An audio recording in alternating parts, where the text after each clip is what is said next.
Edelweiss, Edelweiss, every morning to greet me, small and white, clean and bright, you look happy to see me. Blossom of snow, may you bloom and grow, bloom and grow forever. Edelweiss,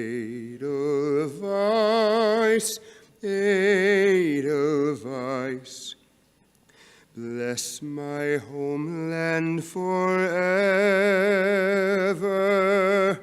Blossom of snow, may you bloom and grow, bloom and grow forever. Edelweiss, Edelweiss, bless my homeland forever.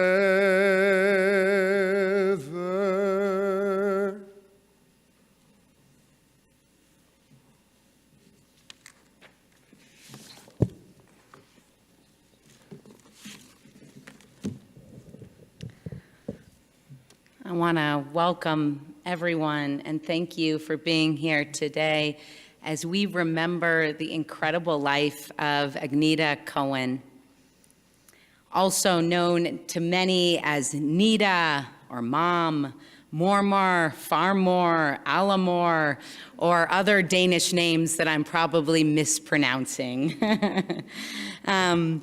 A beloved member of our community here at the HEA, a beloved wife of Philip Cohen, one of our former HEA board presidents, beloved daughter and mom, grandmother, and great-grandmother. And so we remember her 95 years today, the inspiration, the artistry, the creativity, and the kindness, all that she represented to those who knew her and those who loved her. I want to thank my partner on the Bima, Eitan Cantor, for singing with us today to hold a sacred space, and also Cantor Marty Goldstein for coming back to share your beautiful presence with us today as well. We'll continue with Psalm 23.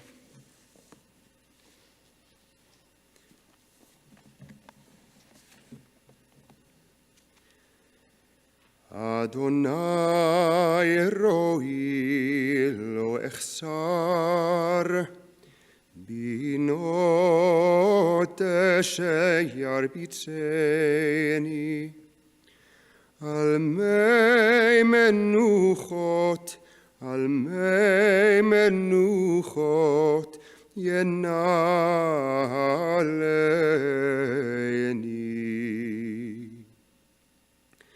Nafshi yeshovev, yeshovev, yancheni v'maglei tzedek. Yancheni v'maglei tzedek, leman shemo. Gam ki eilech begeitz al mavet, lo ira rak yata imadi, shivetecha umishanetecha hema yenachamoni. Taroch lefanai, lefanai, שולחן נגר צורריי, דשנת ושמן ראשי, כוסי רוויה, אך טוב וחסד ירדפוני כל ימי חיי, כל ימי חיי, ושבתי בבית אדוני ליורך ימים.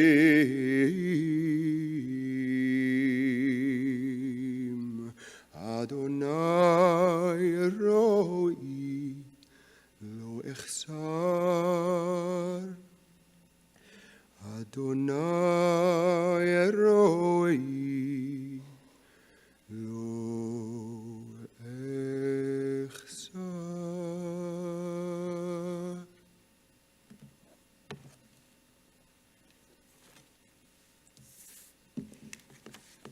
Adonai is my shepherd, I shall not want, giving me repose in green meadows, leading me beside the still waters to revive my spirit, guiding me on the right path, for that is God's essence. Though I walk through a valley of the shadow of death, I fear no harm, for you are with me. Your staff and your rod comfort me. You prepare a banquet for me in the presence of my foes. You anoint my head with oil, my cup overflows. Surely goodness and kindness shall be my portion all the days of my life, and I shall dwell in the house of Adonai forever.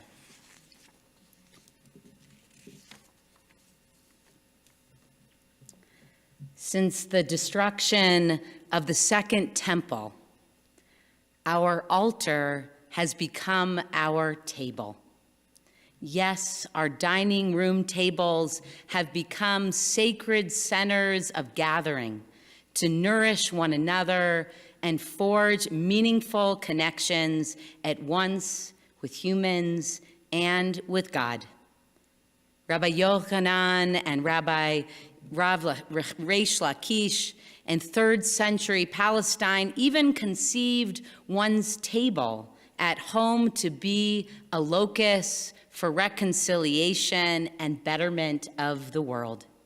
They assert in the Babylonian Talmud in Chagiga 27a, in the days of the temple, the altar served to atone for us, but now it is our table that atones for us. And there was no table quite like that of Agnete Cohen, who would welcome family and friends into her home with a unique brand of warmth and acceptance, artistry, and deliciousness that many in this room will never forget. Whether baked goods, cauliflower souffle, or beef bourguignon were being served, her meals and her way of being with others became the heartbeat of her family, even the heartbeat of our community. And so it only seems fitting that Agnete passed on from this world after a special Shabbat dinner that our beloved family shared beside her with blessings, laughter, and love. She left us this week after 95 sweet years to pass along her values, recipes, and memories, and to serve the kindness that was always her signature dish. Agnete was born on February 24th, 1930 in Denmark to parents Asta and Leon Zerling. Her father was a teacher and her mother an artist, as she would one day become. Agnete grew up alongside her 4 siblings, Eric, Paul, Inger, and Johan, in a loving household with independence and playfulness. Summers were spent on a farm picking strawberries, riding bikes, and taking care of one another, as demonstrated by the fact that her sister would even warm Agnete's bed up for her before she would climb into it at night. Agnete was a shy but creative child. Her father would try to build up her confidence by having her come into his office and tell her about her day after school, which she would absolutely dread. But over time, she did build her confidence and adventuresomeness, acting in plays and going on to forge a path of her own making in life. She graduated from high school in Denmark, studied nursing in college, and went on to work as a nurse and a librarian before she took a job in Germany on a US military base that would change her life forever. One night, she found herself in the parking lot of the base while she was on her way to babysit, and she bumped into a young man on his way to dinner. Philip Cohen, a captain in the U.S. Army and a beloved West Sider, and Agnete Zerling connected that night, and it was love at first sight, a love that would transform her life over time in so many ways. Phil asked her out and impressively cooked a nice chicken dinner for her. Only later did she discover that that might just be the only time he made dinner. But kidding aside, they made such a deep bond that even when Phil returned to the States, the two stayed in close contact through love letters.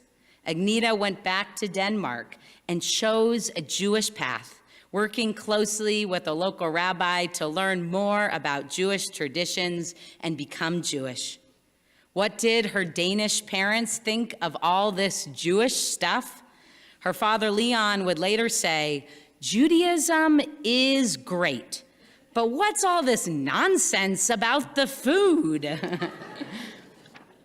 Philip proposed to Agnete through their correspondence in 1958, and the couple was married in Europe in 1959. They settled in Denver near Sloan's Lake, but Agnete would always stay close to her family in Denmark and traveled back and forth as she could. They welcomed 3 wonderful children into the world, Basha, Elisa, and David, all born in Denver. Agnete was an empowering mother, encouraging her children to have the same kind of independence with which she was raised in Denmark, while also supporting them in each and every stage and in every city of their lives. She was extremely organized, disciplined, and thoughtful mother, as she was in all aspects of her life. No gift was received without a thank you note written in response. No invitation to dinner was accepted without an invitation and meal extended in return. "Come over, we have plenty of food," Agnete would always say. She taught her children and later her grandchildren and great-grandchildren to be there when it matters for your family, period.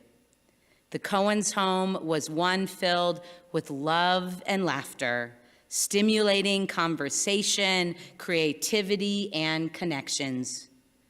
I recall practically not even being in her front door when she would offer me a cup of tea and cookies. Agnete played a major role in both the Jewish and arts communities here in Denver. Along with Phil, who was president of the Alliance, Agnete was a very active member of our HEA sisterhood, was always there to attend a shiva, to support a friend, and supplied our morning minyan with unforgettable baked goods, a tradition that others have proudly continued in her honor. Art played a major role in her life as well. She worked for years as a professional potter and was a founding member of the Castle Clay Artists Guild. She was so dedicated to her craft that other artist colleagues and friends, when faced with challenging professional decisions, would ask, "What would Nete do?" She was accomplished not only in pottery, but also macrame, knitting, and mentoring others.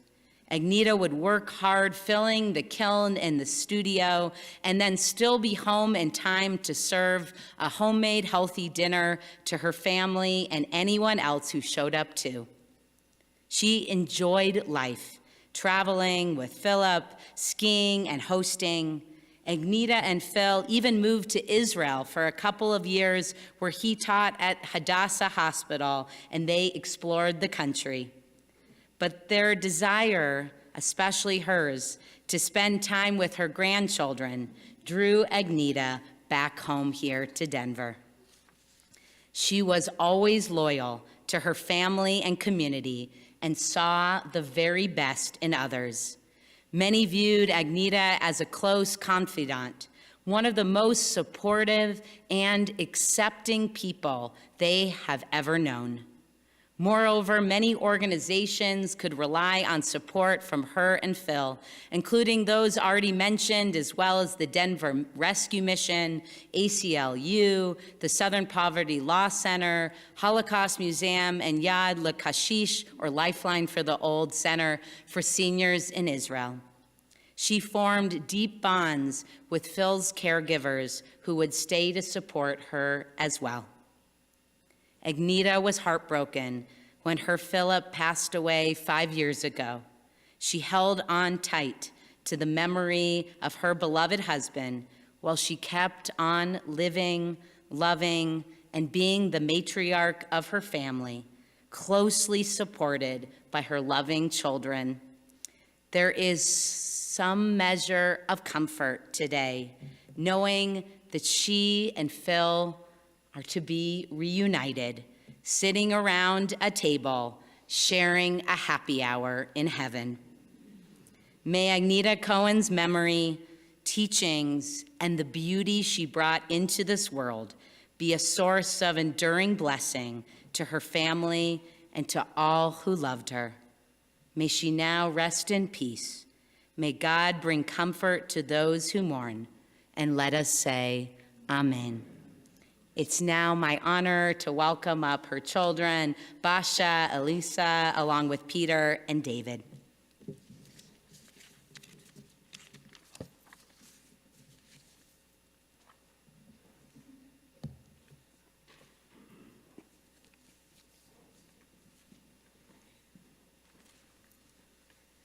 Age. Going first? Age before beauty. Okay, there you go. Now you know I'm the oldest.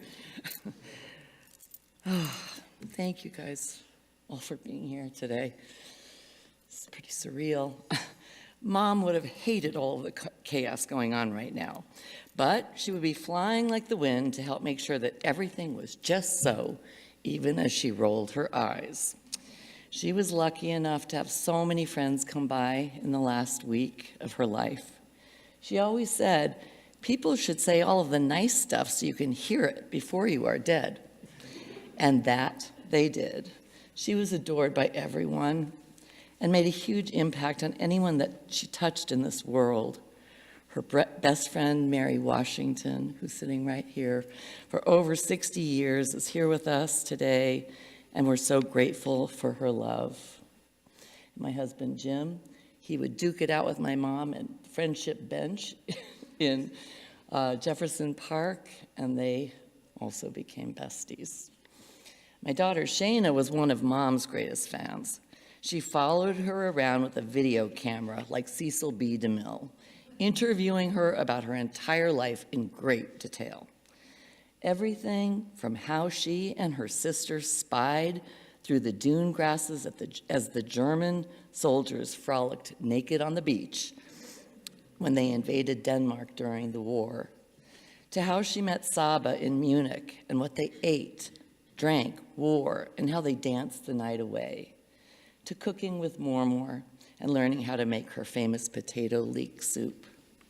In one impromptu, brief and silly video, which you can see on Facebook, with Nita's erect posture, funny smile, and twinkle in her eye, she conspiratorially asks, "Shayna, would you like to hear something stupid my mother told me that I still remember?"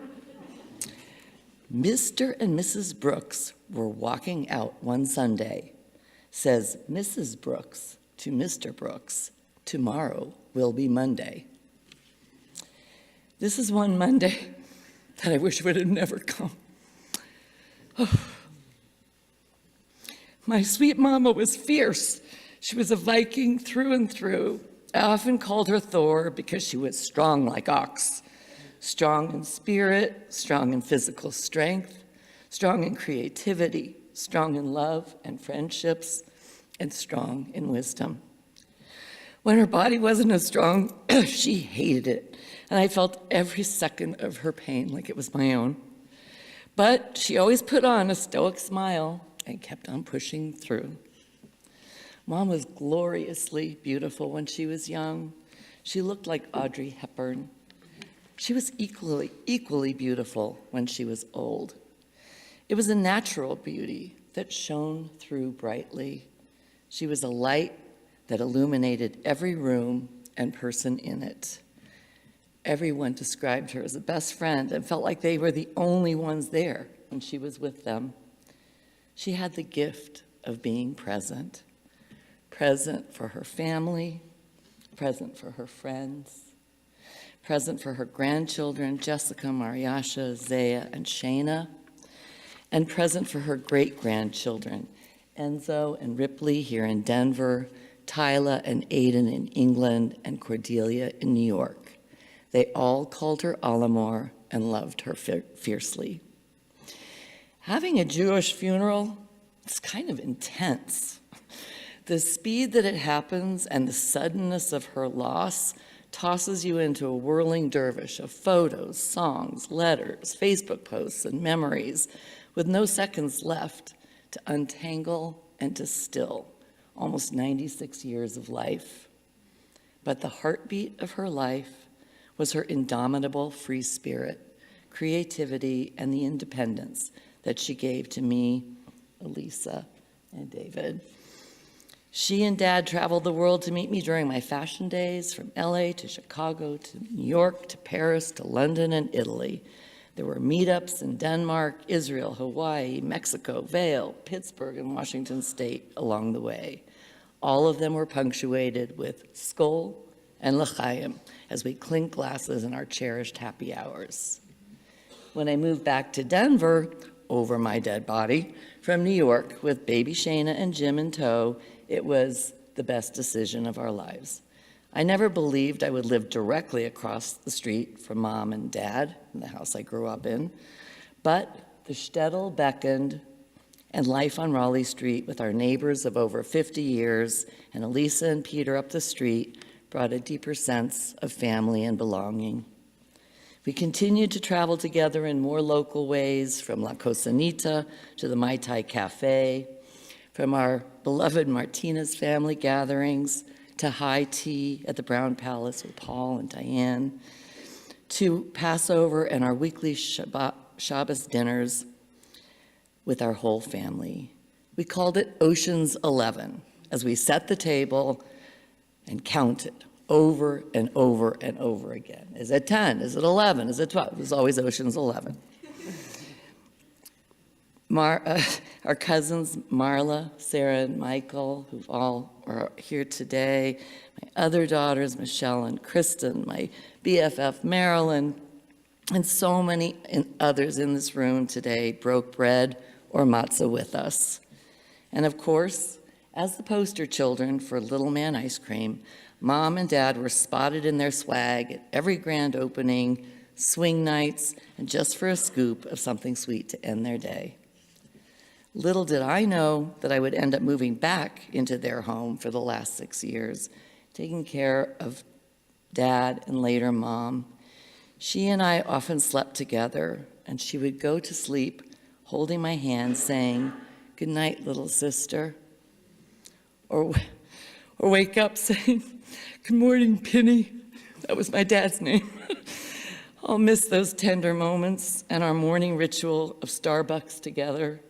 She would always light up when I handed it to her. Ah, the good stuff. It's all been good stuff. A life beautifully lived to the fullest. I'm gonna miss you every single day for the rest of my life. Thank you, Mama, for all you've given to this world. Nete was and always will remain truly a legend. Thank you.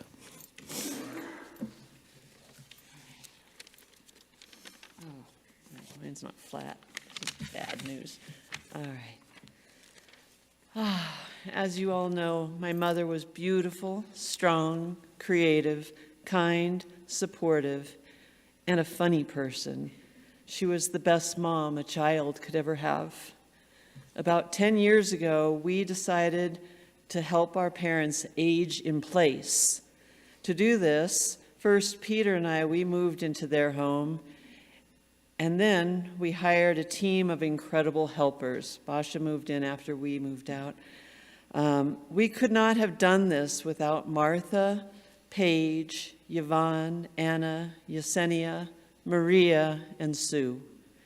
They helped her with her acts of daily living and so much more. Almost every day was spa day. Martha curling her luscious hair, Paige giving her facials and foot massages, Yvonne keeping her passion for cooking alive until the very end. Our family is deeply indebted for all of you and all your acts of loving kindness. As the rabbi said, gathering around the table on Friday night took on an almost magical force in our lives. From the time we were children, Friday night was sacred, and we shared our troubles, our dreams, and we laughed. The entire family had our last Shabbos dinner with my mother in her home, singing the prayers around her bedside. We laughed and we cried as we ate this last meal. Then we kissed her goodbye. Knowing Nete, she was probably thinking, "Man, this is so loud. It is time to go home."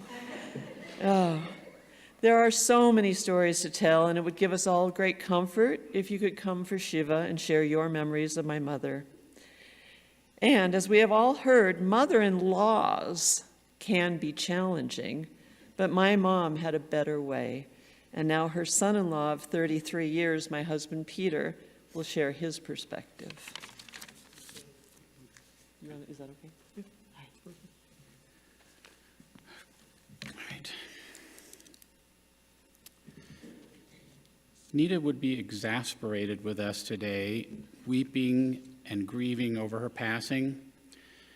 She wouldn't show it, of course. She was far too composed and polite to show exasperation. Peter, she told me a few years ago, as we watched the masses grieving for Queen Elizabeth's passing, "Don't cry like this when I die. It's idiotic." I've had a very long life, and it's been a wonderful life. What is there to cry about? You don't argue with Nete, so I said, "I didn't know that I wouldn't cry, but I do my best not to get hysterical." As a girl in Denmark, Nete and her older sister watched the hated German invaders skinny dipping in the North Sea. We laughed watching them jump around naked in the cold water. They were just young boys, she said, but they were Nazis. We benefited from Nete's hard-scrabble childhood, growing up under Nazi occupation and coming of age as a beautiful young woman in a world utterly ravaged and decimated by war. She saw the world and all the people living in it for what and who they were, flawed, sometimes irritatingly so, and still worth loving as human. Nete recounted how her mother turned washing day from drudgery to a happy event by bringing in other women to help and spending the day singing and joking as they worked. Washing day wasn't so bad, she said. They laughed a lot. Nete spent the rest of her life humming and whistling and singing softly as she baked thousands of cookies and cakes and brownies for the minyan, cooked hundreds of Shabbat feasts, rose ludicrously early to work fiery hot kilns, carried heavy loads of clay and heavier loads of boxes filled to overflowing with her gorgeously crafted pottery. All was joyful in work, and also all was joyful when it was done. Let's not forget she lived a wonderful life, a life with trips to Hawaii, Tahiti, the Mexican Riviera, Padre Island, Egypt, and of course, Israel and Denmark. And when she and Philip weren't traveling, there was happy hour every single day without fail at 5 or 5:30 sharp, a whiskey or a white wine and some hors d'oeuvres. And she spent this life with a man who adored her and whom she adored equally. She had a marriage where the courtship never stopped. Happily ever after was actually happily ever after. She loved her friends fully, loved that they always had her back, even if she didn't agree with their politics. Loved how they crafted exquisite bowls, even if they could be grouchy at the end of sales. Loved that they worked hard beside her, and then ate and drank and drank and drank a bit more. Loved their graciousness and their silliness. Loved them as whole people.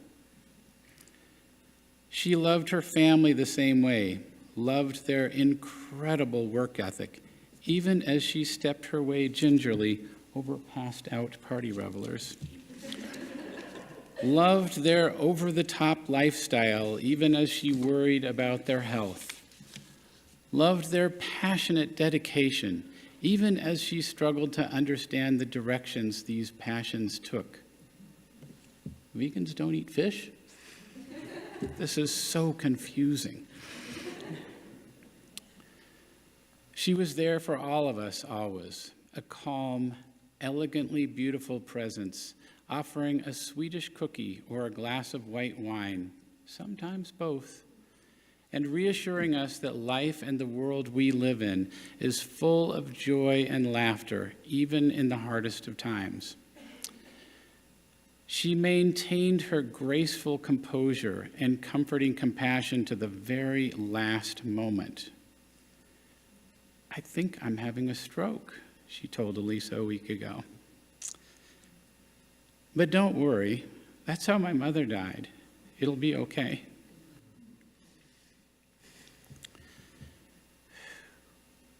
Trying not to freak out, Nete. So, Nete, we are not crying for you. We are crying for ourselves. Because you beautiful, strong, creative, wise, Nordic goddess, you have left us, and we are bereft. Beautiful.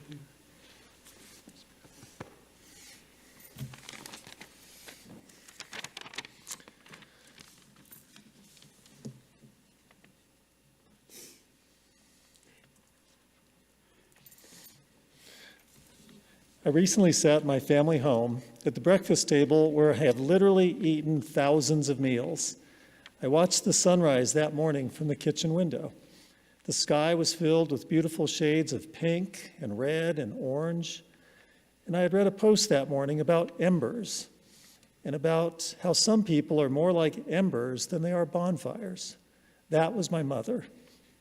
Steady, consistent, tenacious, present long after the bonfire had died down, long after the flames had died down. There they are, burning embers, solid and still radiating their warmth. My mother has witnessed her last sunrise, and she has drawn her last sunset.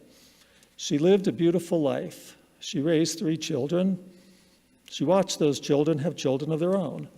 She loved her husband even as he went through his own long period of the setting of his sun, his own long period of the embers of his life cooling down. She demonstrated love and acceptance like no other person I have ever known.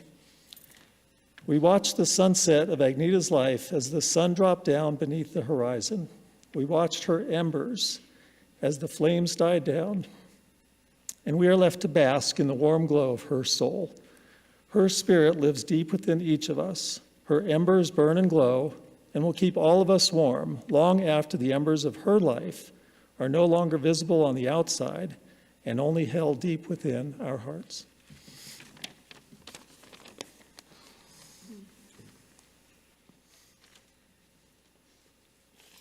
I just wanted to say thank you to Rabbi Schulman, too, for those beautiful words to begin with, because I don't know how you did that, but you encapsulated her life perfectly. Thank you. Thank you, Pasha.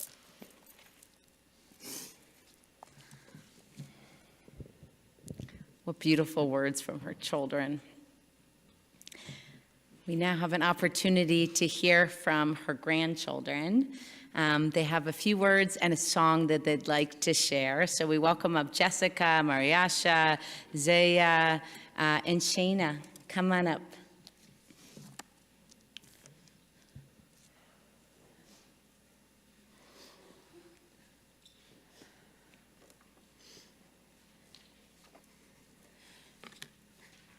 Who's going first?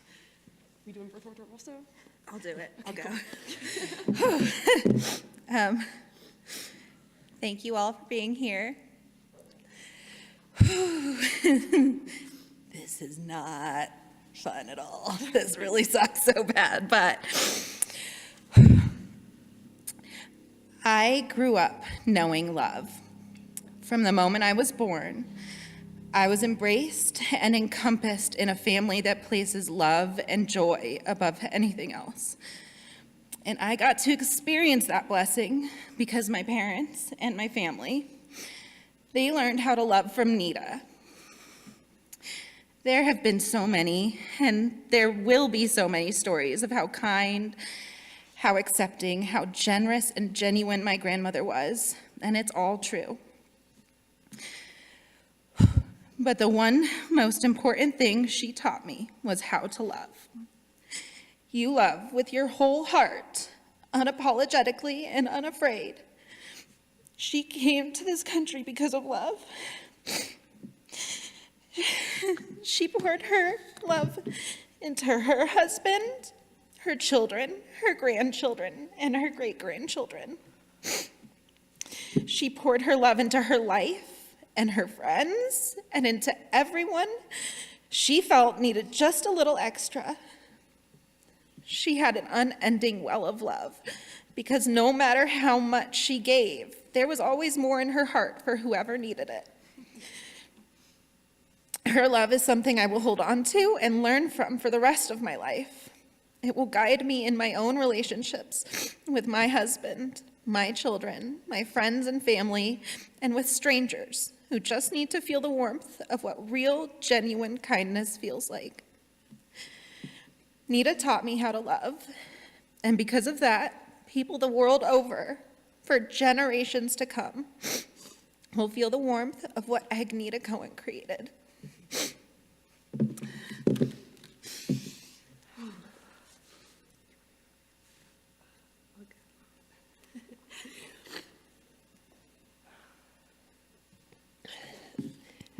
Okay. Nete was a safe space, a constant and an absolute inspiration. No matter what I did, no matter how bad things seemed to be, I always knew I could go to her for support. She might give me a little bit of grief, but it would always be followed by words of advice and reassurance that she loved me and believed in me no matter what.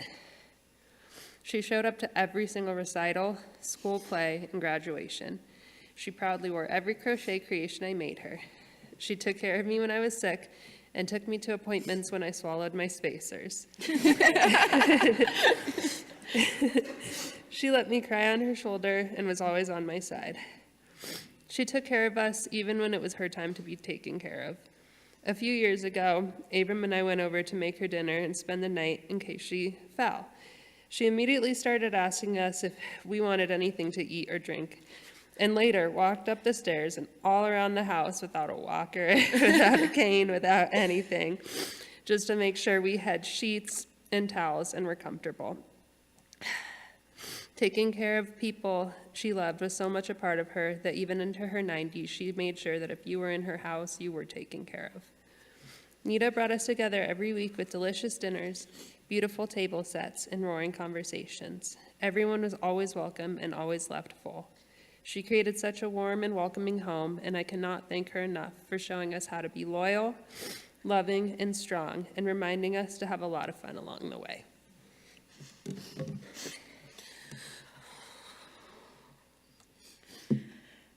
I just want to first thank all of you for joining us and for loving my grandmother.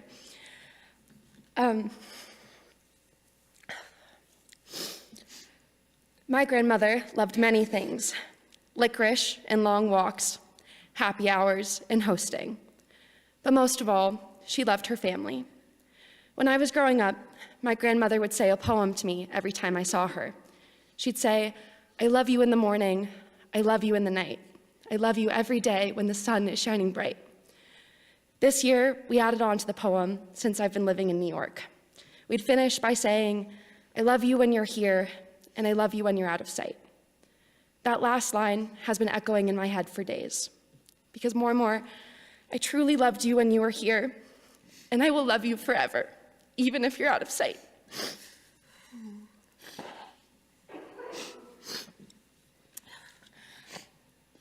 When we were growing up, we would, as most cousins do, subject our grandparents and our families to long performances and recitals and dances. One of those songs being Love by Nat King Cole. We're going to invite Marty up here, and we'll ask you to join us in singing this. Oh.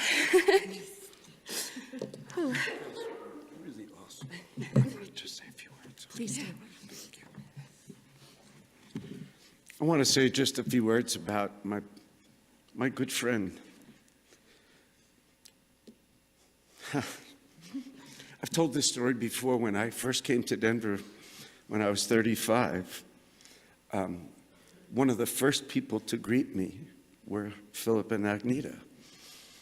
And about the third month that I was here, I should first say that Philip was a millionaire. And you might know that's a person who comes to Minyan a lot. And Phil came every day when he could. And as you heard, he brought goodies with him. And I tasted them, and it was...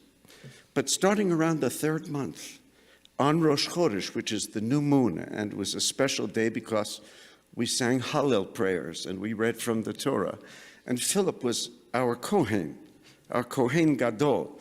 He never asked for that title, but Philip was the Cohen Gadol, and Agnete was the Cohen Gadoles. So on my door was hanging a bag, and in that bag was the best pretzel you have ever tasted. The onions, the crispiness of it.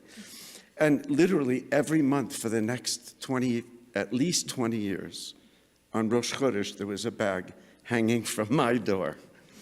And when it was really special, there were these Kifling cookies. There were these round cookies with powdered sugar on them, and oh my God. But that's not why I remember her. She was truly an Eshet Chayil, because when Phil started that very slow thing that happens to all of us, Agnete covered for him. She made sure that no one thought there was anything wrong. And really, that was such a beautiful thing that she did. So we're going to sing this beautiful song that you have. So take out your words if you don't know them. I didn't know all these lyrics. I didn't know there were so many. I know. So 1, 2, 3, and Love is for the way you look at me. O is for the only one I see.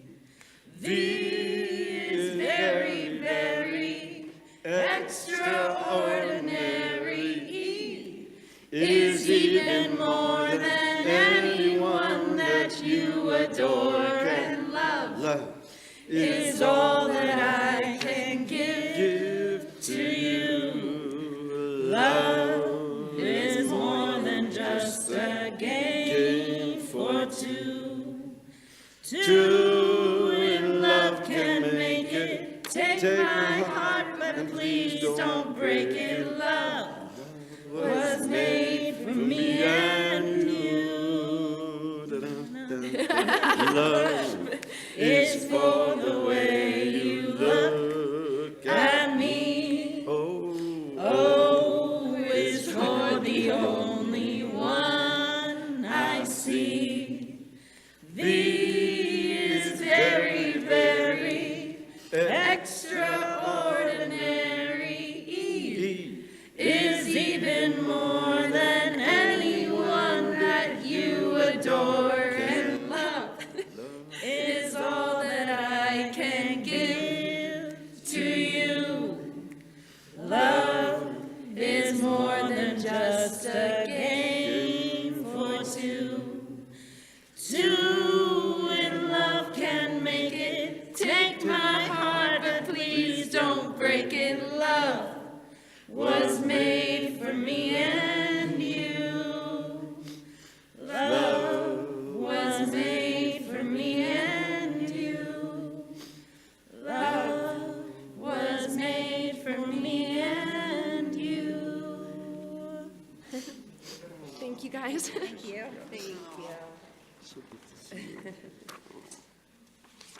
Man, you guys grew up. We got a whole choir up here, don't we? Beautiful. We now invite you to rise as you're able to for the El Malay Rachamim memorial prayer chanted by Cantor Goldstein.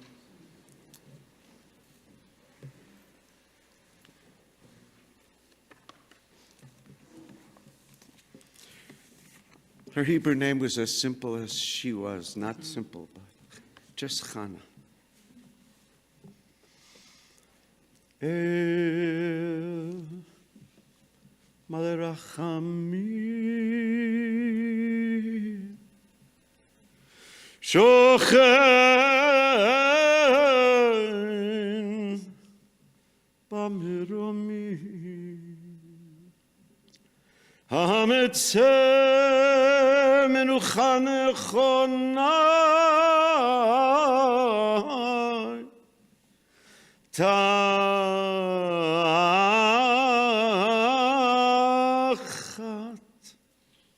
kanfei hashechina b'mahalot kedoshim u'diorim kezar arakia mazehirim edenishmat Chana bat Avraham v'Sara shehalecha leolama began Eden ohi began Eden tehei menuchata ana bal harachamim hastireha beseder gnavecha leolamim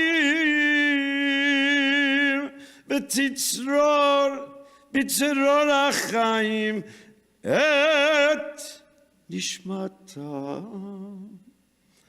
Adonai hu nachalata v'tanuach b'shalom על משכבה ונאמר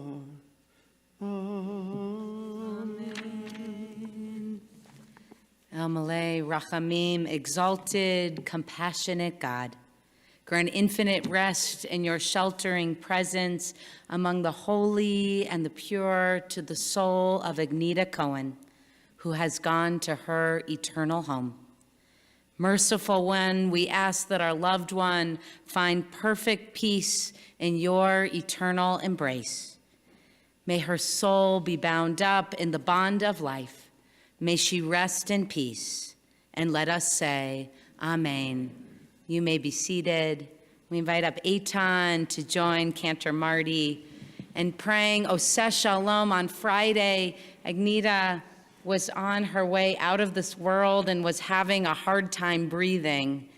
And to be a witness to her family surrounded by her as we all offered final loving words of prayer and a permission to her, to all of us really, to find true and lasting peace. Oseh Shalom. Please join us. This is a beautiful round by Debbie Friedman. Oseh Shalom bimromav hu yaseh shalom alenu ve'al kol Yisrael ve'imeru amen. Oseh shalom bimromav hu yaseh shalom aleinu ve'al kol Yisrael ve'imeru amen. Hu yaseh shalom bimromav hu yaseh shalom aleinu ve'al kol Yisrael ve'imeru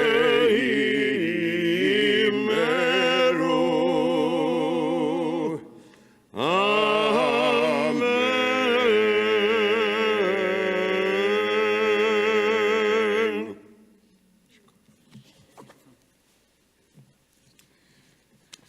Immediately after our service here at HEA, the family will be escorted to Rose Hill Cemetery. We ask that anyone that is going to not follow the family to Rose Hill, let them leave to have an opportunity before we depart here. As Elisa said before, we invite you to join the family to share memories and support back at Agnete's home after the burial today from 5:45 to 8 p.m., Tuesday and Wednesday from 5 to 7 p.m., with minyan each night of Shiva at 6 p.m.